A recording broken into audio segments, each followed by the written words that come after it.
Abbas வாழ்க்கையில இப்படி ஒரு சோகமா? காதல் தேசம் படம் மூலமா என்ட்ரியான அப்பாஸ் 90s ரசிகைகளுக்கு சாக்லேட் பாயா இருந்தாரு. மின்னலே உள்ளிட்ட படங்கள்ல நடிச்சாலும் அவருக்கு சொல்லிக்கிற மாதிரி பெரிய வாய்ப்புகள் கிடைக்கல. செகண்ட் ஹீரோ தம்பி கேரக்டர்ல நடிச்சு அவர் கடைசியா திருட்டு பழைய படத்துல வில்லனாவே நடிச்சிட்டாரு. இதை தொடர்ந்து அவர் ஹார்பிக் விளம்பரத்துல நடிச்சதும் பயங்கர ட்ரோலுக்கு ஆளானாரு. இத பத்தி பல வருஷங்களுக்கு பிறகு விளக்கம் கொடுத்திருக்காரு அப்பாஸ்.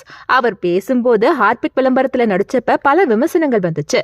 ஆனா நிறைய நாள் பட வாய்ப்பே இல்லாம இருந்தப்ப அந்த விளம்பரத்துக்கு தான் என்ன கூப்பிட்டு 8 வருஷம் அக்ரிமெண்ட் போட்டு நிறைய சம்பளமும் கொடுத்தாங்க. சொல்ல போனா அந்த விளம்பரம் தான் அப்போது எனக்கும் என் குடும்பத்துக்கும் சோறு போட்டுச்சு. அதான் பண்ணேன்னு வருத்தோடு ஷேர் பண்ணாரு அப்பாஸ். நடிப்புக்கு குட் பை சொல்லிட்டு ஃபாரின்ல மெக்கானிக்காகவும் பெட்ரோல் பங்க்லயும் வேலை செய்த அவர் இப்ப மறுபடியும் சினிமாவில கம்பேக் கொடுத்திருக்காரு.